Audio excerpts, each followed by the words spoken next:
Hello friends, કેમ છો? સ્વાગત છે મારી ચેનલમાં. તો આપણા ઘરમાં ઘણીવાર એવું થાય છે કે ભાત બનાવીએ તો વધી જાય છે. તો આજે બસ હું વધેલા ભાતમાંથી જ થેપલા બનાવવાની છું, તો જેની રેસીપી હું તમારી સાથે શેર કરી રહી છું. તો સૌથી પહેલાં આપણે જે ભાત વધ્યો છે એને એક બાઉલમાં લઈ લઈશું. એમાં મેં અહીંયા દહીં લીધું છે, એ દહીં એડ કરીશ. દહીંમાં મેં થોડી 1 ચમચી જેટલી ખાંડ ઓલરેડી નાખી દીધેલી છે, જેથી ઓગળી જાય. તો એ દહીં મેં એડ કર્યું છે. એના પછી અહીંયા હું લસણ અને મરચાંની પેસ્ટ છે એ લઈ રહી છું. તમે તમારા ટેસ્ટ પ્રમાણે આમાં તમે આદું પણ એડ કરી શકો છો, પણ મેં નથી કર્યું. લીલા ધાણા લીધા છે.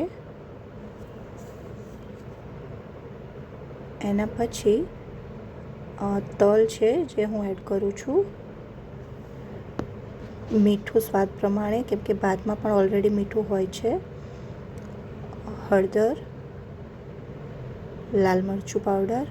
આમાં આપણે લીલું મરચું લીધું છે એટલે લાલ મરચું પાવડર તમે તમારા ટેસ્ટ પ્રમાણે લઈ શકો છો. ધાણા જીરું પાવડર અને થોડી હિંગ એડ કરીશું આપણે. આ જે છે હિંગ એડ કરી રહીશું. અને અજમો લીધો છે. અજમાને વાટી અને આવી રીતના અંદર એડ કરી દેવાનો. થોડો ગરમ મસાલો. હવે આ બધી વસ્તુ આપણે એકદમ સરખી રીતે મિક્સ કરી લઈશું. બધી વસ્તુ પ્રોપર મિક્સ થઈ જાય પછી આપણે એમાં લોટ એડ કરીશું. અને હવે આપણે એમાં મોણ માટે તેલ લઈશું. હવે બધી વસ્તુને એકદમ મસળીને વ્યવસ્થિત રીતે મિક્સ કરી લેવાની છે. અને ઘણીવાર આમાં પાણીની જરૂર નથી પડતી, જો ઓછા પ્રમાણમાં બનાવવાનું હોય અને ભાત વધારે હોય તો. પણ અહીંયા મારે જરૂર પડી છે. અને બસ પાણી એડ કરી અને આવી રીતના ડો એનો રેડી કરી દીધો છે. હવે એને ઢાંકીને થોડીવાર રેસ્ટ આપીશું.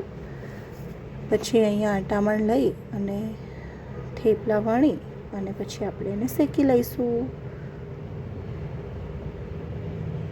આ થેપલા ખાધા પછી બિલકુલ ખબર બી નથી પડતી કે ભાતના થેપલા બનેલા છે. બહુ ટેસ્ટી એવા લાગે છે. બસ અહીંયા મારી તવી ગરમ થઈ ગઈ છે, તો હવે હું થેપલા શેકી લઈશ. અને થેપલાને મીડિયમ ફ્લેમ પર જ શેકવાના છે, બહુ હાઈ ફ્લેમ પર નથી શેકવાના.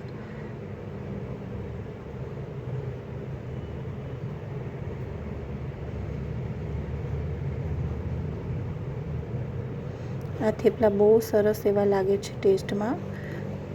બસ એક બાજુ થેપલું શેકાઈ જાય પલટાવીને પછી તેલ લગાવીને એને શેકી લેવાનું છે વ્યવસ્થિત.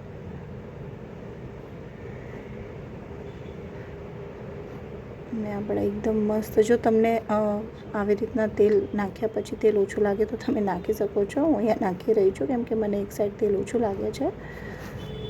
તો બસ આવી રીતના આપણા થેપલા બધા રેડી કરી દઈશું એક પછી એક.